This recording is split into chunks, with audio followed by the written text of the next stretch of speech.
하나님께서는 뜻을 정하시고 그 계획에 따라서 항상 친히 실행하시는 분이십니다. 근데 실행하시는 방법이 어떤 방법이냐면 사람들을 택해서 그 사람을 통해서 일하신다고 하는 것입니다.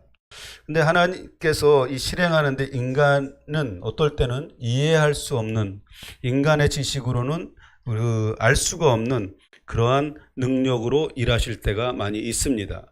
그것을 무엇이라고 그러냐면 초자연적인 능력이라고 그러죠. 영적인 세계에서 이 자연 세계에 들어와서 일하시는 것들이 초자연적인 능력입니다. 그래서 그것을 우리는 뭐라고 얘기하냐면 기적이라고 얘기를 해요. 그 하나님은 당연한 것임에도 불구하고 우리가 볼 때는 전혀 우리가 예상할 수도 없고 우리가 알 수도 없는 그런 기적들이 나타나는 것입니다. 바로 우리가 이제 예수님의 탄생을 앞두고 있습니다. 탄생일을. 근데 예수님이 탄생하신 것이 무엇으로 잉태됐냐면 성령으로 잉태됐다고 하는 것입니다. 이것은 우리의 이성과 우리의 생각들을 초월하는 강력한 영적인 능력이라고 할 수가 있습니다. 우리가 믿음이라고 하는 것들을 우리가 생각해 보면 믿음이라고 하는 것은 내가 먼저 이해하고 믿는 것이 아닙니다. 믿음은 내가 믿음을 통해서 이해가 되어지는 것입니다. 그래서 우리가 하나님 앞에서 이 동정녀 탄생이라고 하는 걸 믿을 때에 그것이 하나님의 일하시는 그 능력들이 이해가 되어진다고 하는 것입니다.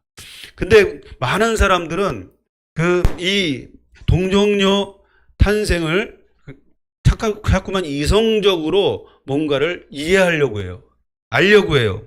그러다 보니까 신학자들도 그것을 학문적으로 풀어보려고 하니까 도저히 풀리지가 않는 거예요. 그거는 풀릴 수가 없는 거죠. 왜냐하면 학문이라고 하는 것은 아무리 학문 세계가 깊다고 해도 하나님의 지식에 비하면 너무나 작은 부분의 일부분입니다. 우리가 이 세상에서 학문 분야에서 위대한 업적을 남겨서 가장 큰 상이 무엇입니까? 무슨 상일까요? 이 세상에서 노벨상이잖아요. 노벨상이라고 하는 것은 무엇이냐면 이 세상에 여러 가지들이 것들이 있는데 그 중에서 뭔가를 발견한 거예요. 근데 그것은 하나님의 세계에서 이미 다 있는 것들이에요. 우리가 알지 못해서 그렇지 이미 다 있는 것들인데 그동안 발견하지 못한 것들을 조금 하나를 발견했다고 해서 그 상을 줘요. 그러니까 우리 인간의 그 지식으로, 인간의 이성으로 하나님을 이해한다고 하는 건 알 수가 없습니다. 그렇기 때문에 하나님은 우리가 이해의 대상이 아니라 어떤 대상입니까? 믿음의 대상이라는 것입니다. 믿으십니까? 하나님은 믿는 거예요. 믿을 때 하나님께서 우리에게 영적인 지식과 지혜를 더하셔서 하나님을 이해하게 된다는 것입니다. 바로 이 동정녀 탄생이 그런 것이라는 거예요. 그러니까 그것을 이성적으로 연구해서 학문적으로 연구해서 그것을 알려고 하니까 안 되니까 뭡니까? 결국에는 동정녀 탄생을 부인하는 거예요. 이거는 가짜야. 이거는 우리가 인간이 그냥 지어낸 설화 같은 거야. 그런 식으로 치부해버리는 그런 신학자들도 많이 있다는 거예요. 이 동정녀 탄생이 왜 역사적 사실인 것을 드러내기 위해서 성경에서는 구약 성경에서 무수히 많이 앞으로 오실 메시아에 대해서 예언을 하고 있습니다. 그게 꾸준히 되어진 거예요. 구약 선지자를 통해서 그리스도의 탄생을 예언했다고 하는 것입니다. 여러분이 잘 아시는 그 선지자가 누가 있습니까? 예수님의 그 탄생에 대해서 예언한 선지자가 이사야가 있지 않습니까? 이사야는 어떤 사람이냐면 예수님 탄생하기 전에 700년 전에 활동했던 선지자입니다. 근데 이 선지자가 이사야 7장 14절 말씀에 뭐라고 예언을 했냐면 그러므로 주께서 친히 징조를 너희에게 보이실 것이라. 보라 처녀가 잉태하여 아들을 낳을 것이요 그의 이름을 임마누엘이라 하라. 이렇게 말씀하셨습니다. 이거 어디서 많이 듣던 말씀이잖아요.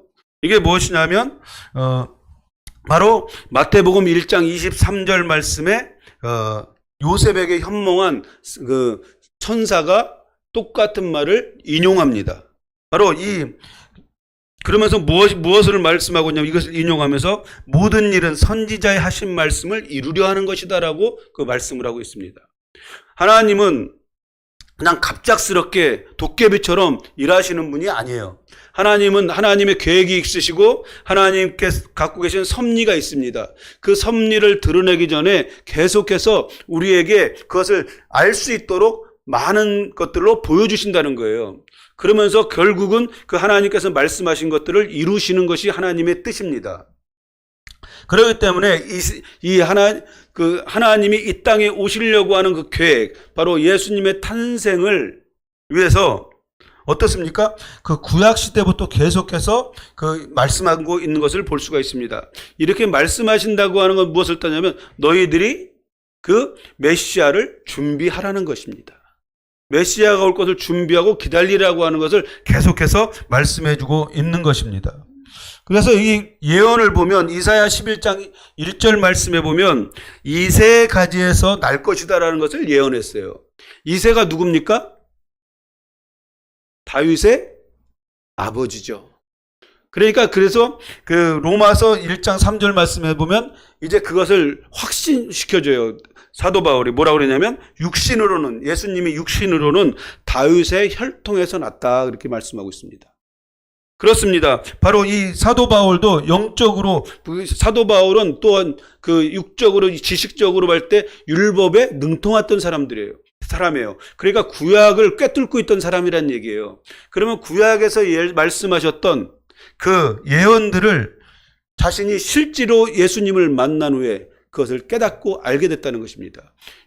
다윗의 혈통에서 나셨다는 것입니다. 이 예언들이 정확히 성취된 것입니다. 하나님은 이렇게 일하시는 분입니다. 하나님은 말씀하시고 말씀이 그대로 이루어지도록 이끄시는 분이시라고 하는 것입니다. 그래서 우리가 하나님 앞에서 믿음의 길을 갈 때 무엇보다도 중요한 것이 뭐냐면 하나님의 계시를 우리가 듣는 거예요. 말씀을 듣는 것입니다. 많은 사람들은 뭔가가 이루어지기 위해서 막 하나님 앞에 기도하지만 근데 그것은 무엇이냐면 내가 원하는 것을 구할 때가 많이 있다는 거예요.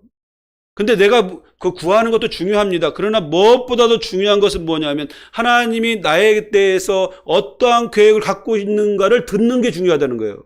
왜냐하면 하나님이 내게 말씀하셨다고 하면 그 말씀이 더디 된다고 할지라도 반드시 이루어진다는 것입니다. 그래서 여러분이 항상 하나님 앞에 기도할 때 무엇을 기도해야 됩니까? 하나님 무엇을 원하십니까? 나에게 말씀하여 달라고 그렇게 기도해야 되는 거예요.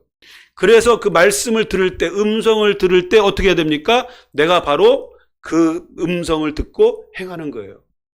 근데 우리는 일단 저질러 보고 그걸 갖고 하나님 앞에 매달리죠. 이거 해달라고 매달립니다. 그게 아니라는 거예요. 하나님이 일하시는 방법은 어떤 방법입니까? 말씀을 통해서 일하시는 거예요. 먼저 말씀하시고 그것이 이루어지도록 이렇게 모든 것들을 이루어 가신다는 것입니다. 예수님은 아담의 피가 섞이지 않았어요. 그죠? 성령의 능력으로 잉태됐습니다. 바로 육신적으로는 요셉과 마리아의 육신을 빌려서 탄생하셨어요. 요셉과 마리아의 선택은 무엇입니까? 그것은 이사야 선지자가 예언한 그것이 성취입니다. 요셉과 마리아 둘 다 다윗의 혈통이에요. 마태복음 1장 1절에서 16절까지 보면 뭐가 나옵니까? 큐티할 때 가장 좀 난해하죠. 이 족보를 갖고 어떻게 내가 적용을 해야 될 것인가 참 힘들어요. 근데 이 족보를 이렇게 기록을 했어요. 그 기록한 이유가 뭘까요? 예수님의 뿌리를 말씀하기 위함인 것입니다. 다윗은 1장 6절에 보면 뭐라고 그러냐면 다윗은 우리아의 아내에게서 솔로몬을 낳고 그랬습니다. 그러니까 그 계보가 어떻게 됐습니까? 그 이세, 그 다음에 다윗, 그 다음에 솔로몬, 그렇게 돼요. 그 다음에 쭉 가서 요셉, 이렇게 됩니다. 그러니까 요셉은 뭐예요? 몰락한 왕가의 사람이에요. 그 다음에 또 그 복음서에서 그 족보가 나온 게 어딥니까? 누가복음에 나오죠. 누가복음에 또 족보가 나와요. 족보가 나오는데 누가복음 3장 23절에서 38절까지 길게 예수님의 족보에 대해서 다시 언급하고 있습니다. 근데 3장 31절에 보면 다윗의 아들이 무엇이라고 나오냐면 솔로몬이 아니라 나단이라고 나와요. 나단 선지자를 얘기하는 것이 아닙니다. 나단은 뭐냐면 다윗의 아들이에요. 다윗은 많은 아내들이 있었습니다. 그래서 근데 하나님의 구속사 안에서 봤을 때 이 다윗의 계보는 누가 있는 거냐면 밧세바가 이어요. 참 아이러니하죠? 하나님의 뜻은 우리가 참 알 수가 없어요. 왜냐하면 우리의 아내를 취해서 아내를 삼았는데 그것이 하나님의 어떤 구속사의 계보를 잇는 사람이 거기서 되어지는 거예요. 밧세바는 5명의 아들이 있었어요. 5명의. 근데 첫째 아들은 태어나자마자 7일 만에 죽어요. 그때 다윗이 식음을 전폐하고 막 있는데 딱 죽었어요. 그러니까 신하들이 와서 보니까 이제 드시죠. 이제 끝났다는 거예요. 그 다음에 이제 둘째가 이름이 뭐냐면 시므이라는 사람이에요.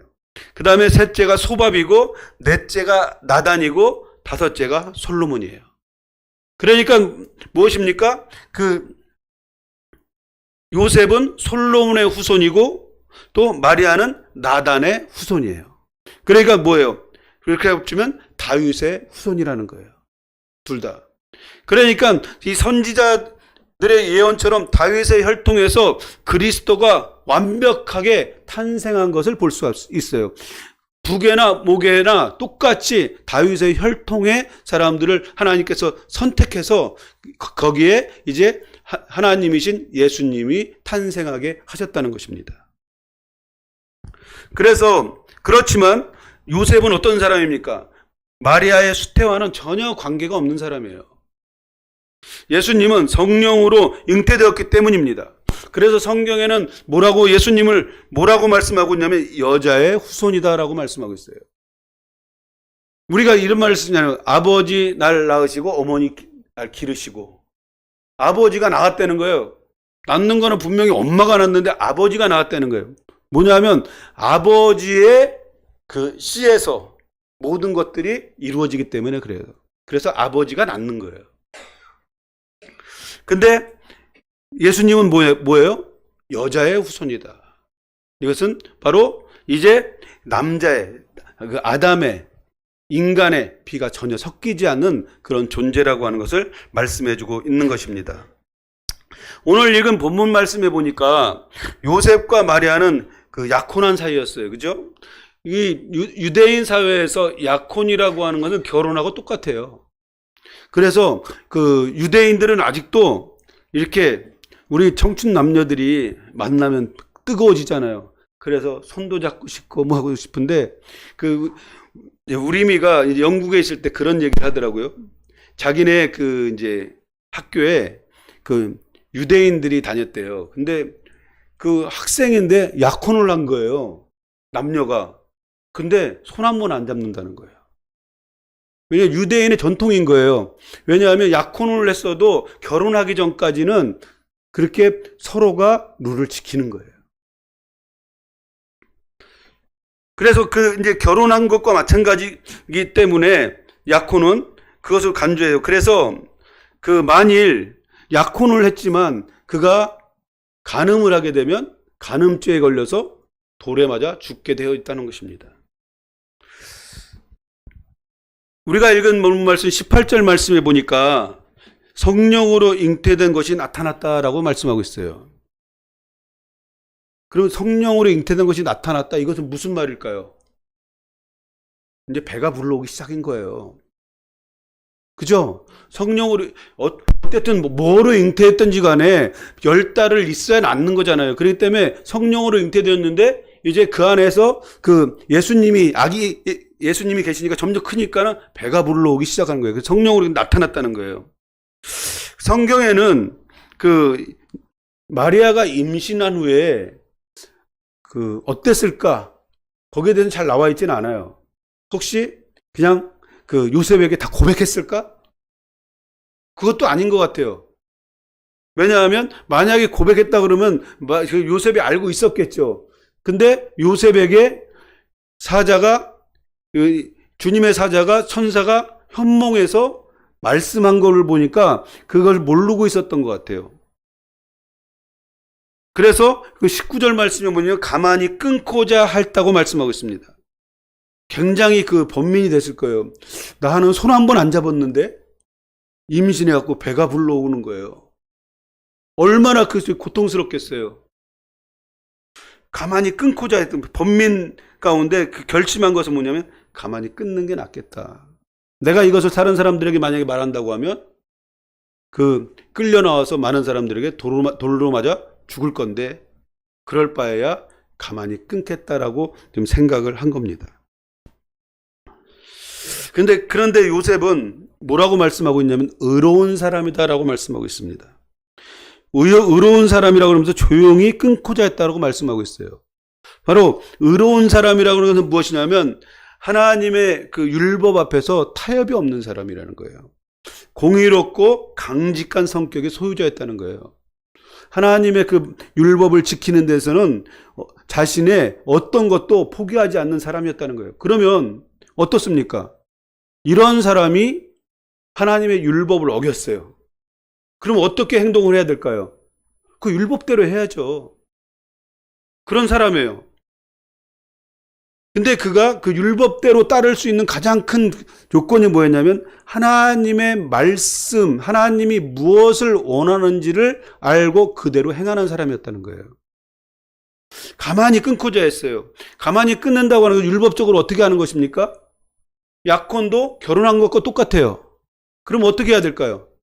율법적으로 보면 이혼 증서를 주는 거예요. 이혼 증서를 주고 이혼하는 거예요. 파혼을 하는 것입니다. 그러면 이제 그 마리아는 자연스럽게 풀려나는 거예요. 근데 그렇다고 해서 끊는다고 해서 이게 해결될 일입니까?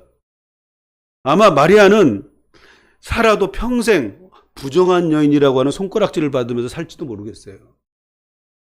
뭐 죽음은 면했을지 모르겠지만 그 결혼도 하지 않은 여자가 아이를 낳아서 길러? 말도 안 되는 얘기죠. 그 당시의 상황을 봤을 때는. 그래서 20절 말씀해 보니까 이 일을 생각할 때 그랬어요. 이 일을 생각할 때 곰곰이 생각한 거죠. 이 일을 생각할 때 이제 그래서 최선의 방법이 무엇일까 고민을 많이 했을 거예요. 그러는 상황 속에서 이제 그래 이 이혼 증서를 주고 그냥 끊는 게 낫겠다. 그러면 여기는 뭐가 들어있냐면 그 이 사람이 의로운 사람이긴 하지만 때로 다른 관점에서 본다고 하면 굉장히 이기적인 사람이에요. 자신은 하나님 앞에서 굉장히 너그럽게 모든 것들을 처리했다고 하는 자기만족에 있는 사람일 수도 있다는 거예요. 그 정말 마리아를 믿고 사랑한다면 데리고 오려고 했어야죠. 그래도 나는 믿으니까. 근데 그렇지 않은 거예요. 도저히 그 자기네 하나님의 율법에는 맞지 않는 거기 때문에 내가 이 정도면 많이 양보한 거지. 그냥 이혼 증서를 주고 그냥 나하고 헤어지는 것이 저 마리아를 위해서 내가 최선의 방법으로 할 수 있는 방법이야. 그렇게 생각했을지도 모르겠습니다. 그냥 거룩한 상상을 해보는 거예요. 여기 성경에 나와 있지 않아요. 그 성경에 나와 있지 않는 얘기를 왜 하나 또 그렇게 생각하지 마시고 요셉 자신이 취할 수 있는 최선의 방법을 선택한 겁니다. 요셉은 자신이 가장 올바르다고 생각했을 거예요. 이게 가장 바른 방법이라고 생각할 거예요. 그래서 이것을 실천에 옮기겠다고 이제 결심을 한 상황이에요.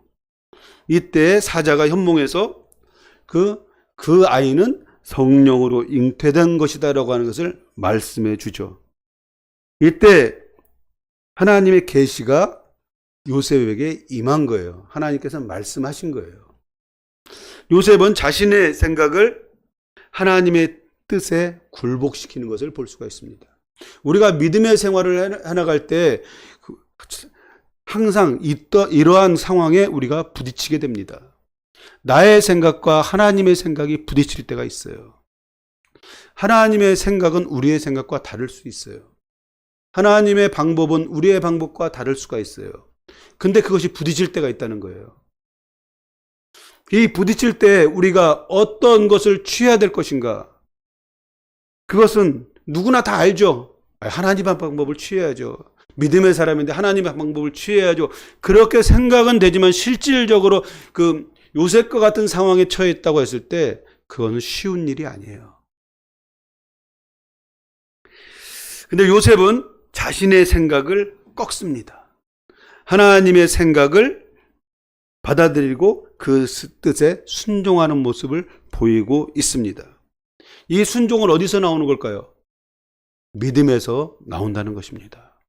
하나님에 대한 철저한 믿음과 신뢰가 있었던 사람이에요. 그렇기 때문에 의인이라고 적고 있어요. 바로 하나님의 말씀이 임하면 그 말씀이 내가 도저히 이해되지 않는 그런 상황에 놓인다고 할지라도 그 말씀을 그대로 받아들이는 사람이었다는 것입니다. 성령으로 잉태된 것을 믿었다는 거예요. 모르겠어요. 약간의 의심은 있었지 모르겠어요. 그러나 지금 분명히 꿈을 통해서 하나님이 말씀하시는 그 말씀을 분명히 하나님의 뜻으로 받아들였다는 것입니다. 24절 말씀해 보니까 요셉이 잠에서 깨어 일어나 주의 사자의 분부한 대로 행하여 그 아내를 데려왔다고 말씀하고 있습니다. 그렇습니다. 진짜 믿음의 사람은 어떤 사람이냐면 바로 이런 모습이에요. 내가 갈등할 수 있어요. 하나님의 뜻이 무엇인가 나에게 말씀하셨을 때 내 뜻과 부딪혔을 때 갈등을 할 수가 있어요. 그러나 하나님의 뜻이라는 것이 확신이 오고 하나님의 뜻이라는 것이 내가 믿어진다고 하면 바로 실천해야 된다는 거예요. 하나님이 우리에게 많은 것들을 말씀하실 수 있어요. 많은 것들을 깨닫게 하실 수 있어요. 그러나 그것을 바로 실천하지 않을 때는 항상 그 중간에 뭐가 들어오냐면 악한 생각들이 들어오기 시작해요. 내가 안 해도 할 수 있겠지. 내가 안 해도 다른 사람을 통해서 할 수 있겠지. 그런 생각들이 들어오게 된다는 거예요.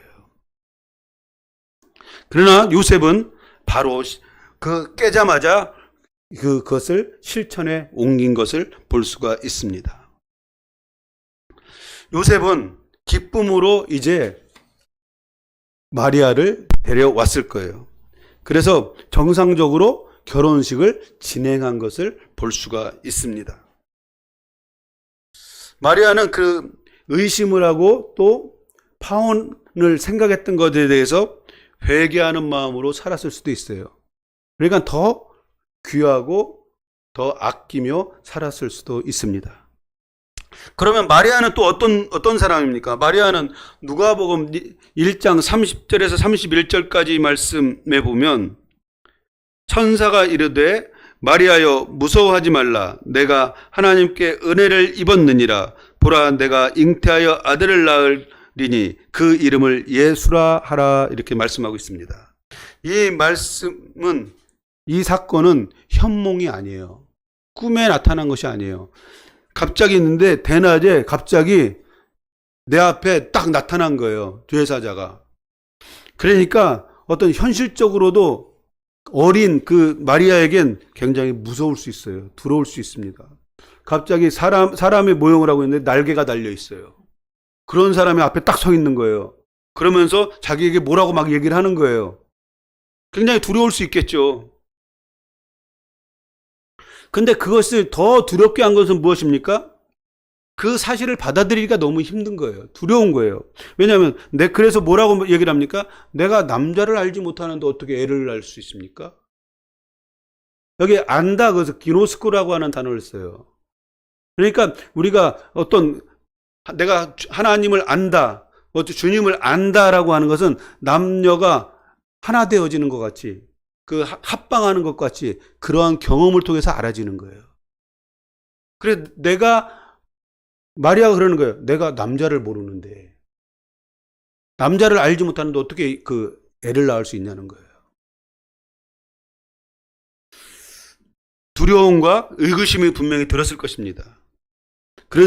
그렇지만 천사가 누가복음 1장 37절 말씀에 하나님의 모든 말씀은 능하지 못하는 것이 없느니라 그렇게 했어요. 이 말씀을 할 때 마리아는 아멘으로 받고 믿음으로 고백합니다. 마리아는 하나님의 그 성실한 답변을, 해명을 요구하지도 않았어요. 우리는 그렇잖아요. 어떤 것들을 얘기를 하면 거기에 대해서 왜 이렇게 됩니까? 따지고 들으려고 하는 경우가 많아요. 하나님, 그러면 하나님 나에게 이런 일을 맡기시면 뭔가 나에게 어떤 뭘 보여주시든지 증거를 보여주시든지 이렇게 해야 되지 않습니까? 잘 설명을 해줘야지 갑자기 뜬금없이 나타나서 그 성령으로 잉태될 것이고 나을 것인데 그걸 예수라 하라고 그러면 제가 어떻게 믿습니까? 이렇게 따질 수도 있는 거잖아요. 근데 따지지 않았다는 거예요. 해명을 요구하지도 않았어요. 자신의 생각으론 이해가 되지 않지만 믿음으로 받고 아멘했다는 것입니다. 바로 이러한 믿음이 있었기 때문에 하나님은 그를 사용하신 것을 볼 수가 있습니다. 이것은 어디서 나오는 것입니까? 하나님에 대한 믿음, 절대적인 신뢰에서 나오는 거예요. 마리아는 어린 나이였지만 하나님에 대한 절대적인 신뢰가 있었던 사람이었다는 거예요. 믿음이 있었던 사람입니다. 마리아는 지혜와 총명이 탁월해서 하나님의 말씀을 다 깨닫고 알아서 아멘한 것이 아니라는 거예요. 누가복음 1장 38절 말씀해 보니까 마리아가 이르되 주의 여종이오니 말씀대로 내게 이루어지이다. 아멘. 그렇습니다.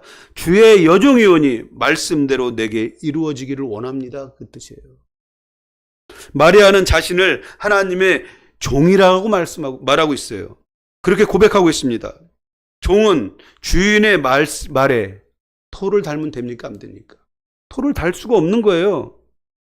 오직 주인이 말하면 주인의 뜻을 알든 모르든 그대로 순종하고 행해야 되는 것이 종이라는 거예요.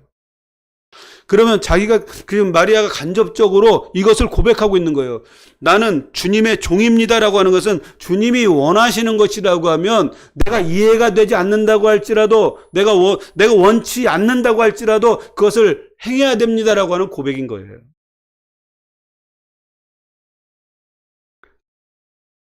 마리아와 요셉은 하나님의 구속사에서 가장 귀하고 영광스럽게 쓰임받은 사람들입니다.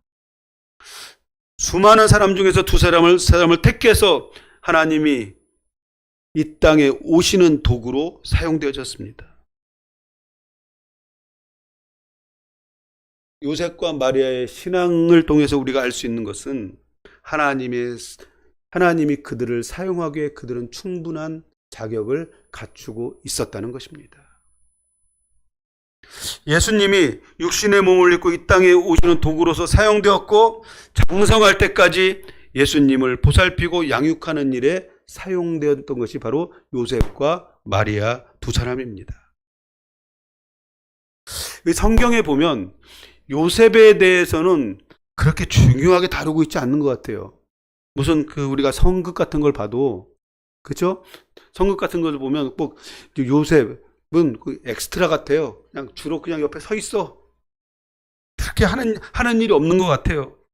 그렇지만 마리아가 예수님을 잉태하고 낳고 기르기까지 요셉은 숨은 조력자로서 귀하게 쓰임 받았다는 것입니다. 하나님의 은혜를 입은 자로서 역할을 감당할 수 있도록 도움을 준 사람이 요셉이에요. 만일 요셉이 없었다면 마리아가 예수님을 낳을 수도 없었고 예수님을 기를 수도 없었다는 거예요. 그렇습니다. 하나님께서 모든 사람들을 부르실 때 소망 가운데 부르시고 쓰기를 원하세요. 그 쓰임에는 크고 작은 것이 없다는 거예요. 다 귀한 것입니다. 여러분이 인생 가운데 하나님의 부르심을 받고 여러분이 살아갈 때 무엇보다도 중요한 것이 무엇입니까? 이 세상 사는 동안 주님께 쓰임받다 가는 거잖아요. 쓰임받다 간다는 것은 무엇입니까? 그 하나님이 어떤 것들을 맡겨주셨을 때 그것을 믿음으로 받고 우리가 기쁨으로 충성됨으로 그것을 감당하는 것입니다.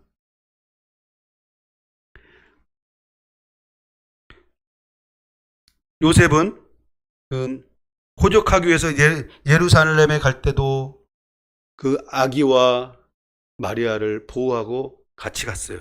그리고 또 예수님과 함께 애굽으로 피신할 때도 했었고 요셉이 함께함을 통해서 마리아와 아기 예수님을 잘 보살피는 역할을 잘 감당한 것을 볼 수가 있습니다. 요셉은 묵묵히 하나님의 뜻을 위해서는 기꺼이 자신을 헌신할 수 있는 그런 사람이었습니다. 하나님께서 말씀하신 것을 믿고 성실하게 순종함을 통해서 충성되이 그 일을 감당한 것을 볼 수가 있습니다. 하나님이 택하시는 사람은, 쓰시는 사람은 이런 사람들입니다. 하나님께서 말씀하셨을 때 하나님을 믿고 신뢰함으로 묵묵히 그 일을 감당하는 거예요. 요셉이 그 일을 감당해 나갈 때 처음에는 어떤 그것을 파혼하려고 했지만 이제 성령으로 잉태된 것을 알았을 때, 그것을 믿음으로 받아들였을 때 더 이상 아무 말도 하지 않았을 거예요. 그냥 묵묵히 주님께서 맡겨주신 일에 대해서 충성스럽게 일을 감당했을 것입니다.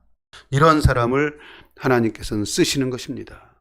그러면서 그 신중하게 그 사람은 심성이 좀 착했던 사람인 것 같아요. 그래서 가능하면 아무도 다치지 않게 해결하려고 노력했던 사람입니다. 근데 심성이 착한 것과 하나님 앞에서 깨진 사람과는 차이가 많이 있어요. 내가 많은 사람들을 대해봅니다. 많은 사람들을 대해보는데 심성이 정말 착한 것 같아요. 정말 저 사람은 법 없이도 살 것 같은 그런 사람이지만, 근데 그렇지 않더라고요. 결과적으로 보면. 왜냐하면 인간적으로 착한 거는 어떨 때 착하냐면 자기의 이권과 개입되지 않았을 때, 그땐 되게 착해요. 근데 영국 사람들 얼마나 착한지 몰라요. 그냥 처음 보는 사람도 그냥 지나갈 때 보면 웃으면서 헬로. 근데 영국 사람들 자신의 이권에 개입되면 무섭습니다. 그게 인간의 본질의 모습이에요. 근데 성령 안에서 거듭나고 깨어진 사람은 진짜 착한 사람이에요. 자신의 이권과는 무관하게, 자신의 이권이 있다고 이권에 손해를 본다고 할지라도 하나님께서 채우실 것을 알고 그것을 받아들일 수 있는 사람이에요. 그게 착한 사람입니다.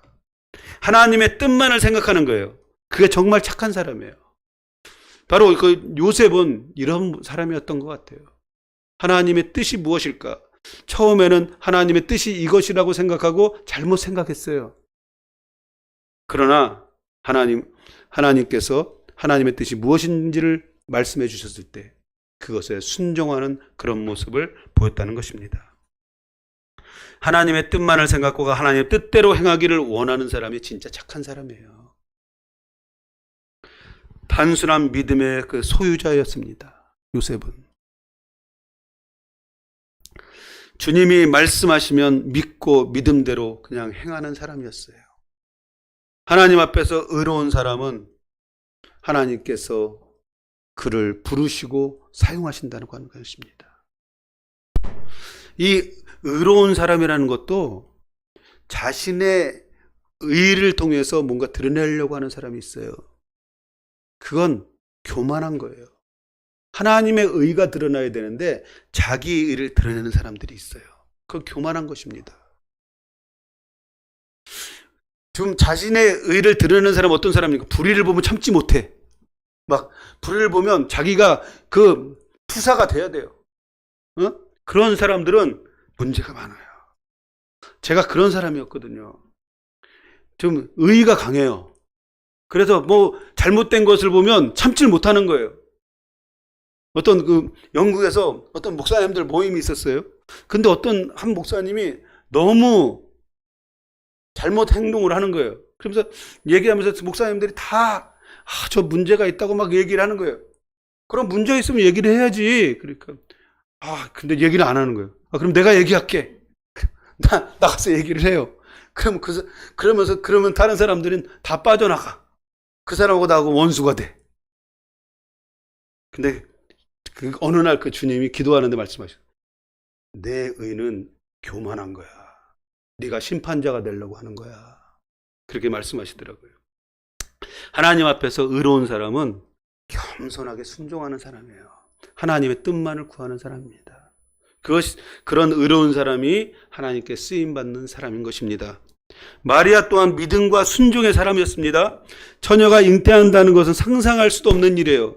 그럼에도 믿음으로 순종함으로 마리아는 모든 상황을 받아들였다는 것입니다. 요셉이 충분히 오해할 수 있는 그런 상황 이지만 하나님의 뜻이기 때문에 순종함으로 받아들일 수 있었다는 것입니다. 하나님은 이 시골 처녀 마리아를 선택한 이유가 뭘까요? 하나님의 특별한 은혜를 그가 입은 사람이었다는 것입니다. 주께서 그래서 너와 함께 하신다고 분명히 말씀하고 있습니다. 하나님의 은혜를 입은 사람이 하나님과 동행하는 거예요.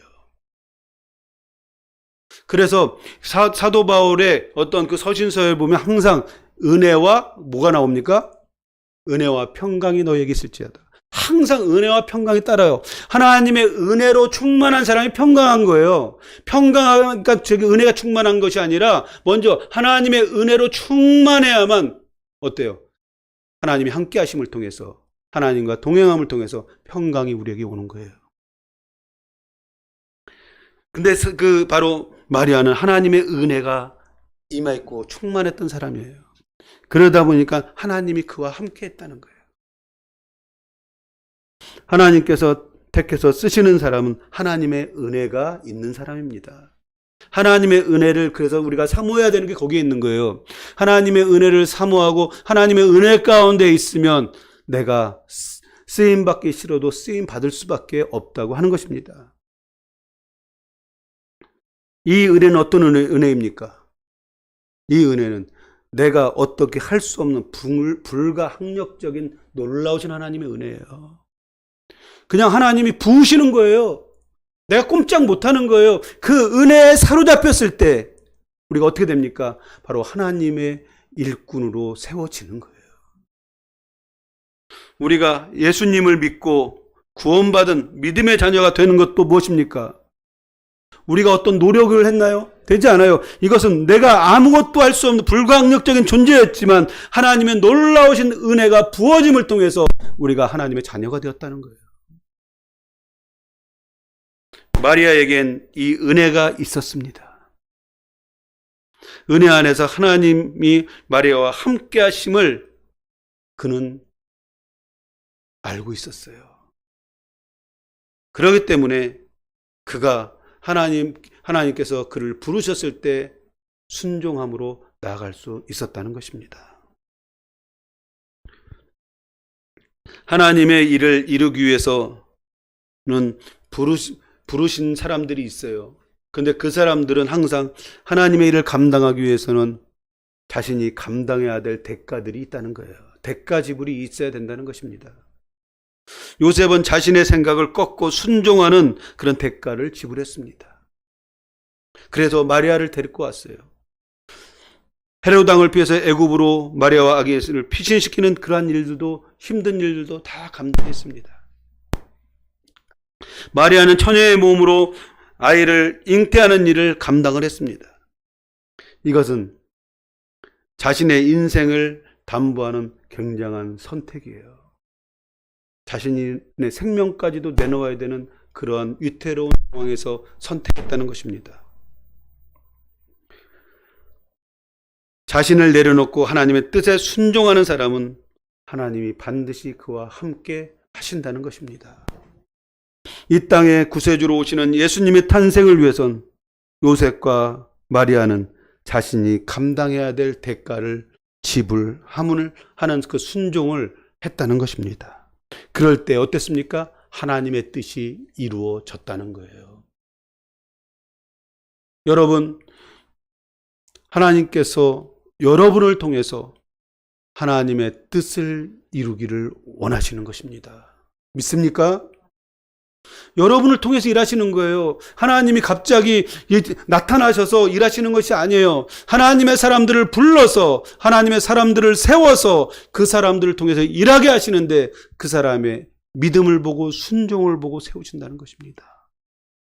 성탄절을 맞이하면서 다시 한번 우리의 모습을 돌아볼 수 있길 바랍니다. 하나님의 뜻을 이루는 일에 있어서 내가 감당해야 될 대가를 지불해야 될 것이 무엇인가를 내가 한번 묵상하면서 성탄절을 맞이했으면 좋겠어요. 그래야지 내년이 달라질 거 아니에요. 그렇죠? 내년에 내가 어떤 것들을 감당하고 내가 잉태해야 될 것이 무엇인가? 내 목숨을 걸고서라도 잉태해야 될 것이 무엇인가? 그래야지 예수님이 탄생하잖아요.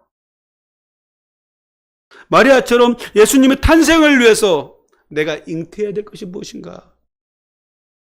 그것을 묵상하면서 올 한 해를 마무리했으면 좋겠습니다. 태어날 때 예수님은 뭐라고 말씀하셨습니까? 임마누엘 하나님이라고 그랬어요. 임마누엘. 임마누엘은 무엇입니까? 하나님이 우리와 함께 하신다는 얘기죠. 그런데 자기 이름을 임마누엘이라고 지는 사람은 또 뭐예요? 자기가 하나님이야? 영국에서 보니까 어떤 흑인 목사님이네. 자기 이름이 임마누엘이야. 그 사람 부를 때마다 임마누엘 부를 때마다 좀 지금 기분이 그렇잖아요. 하나님의 이름을 갖고 있어.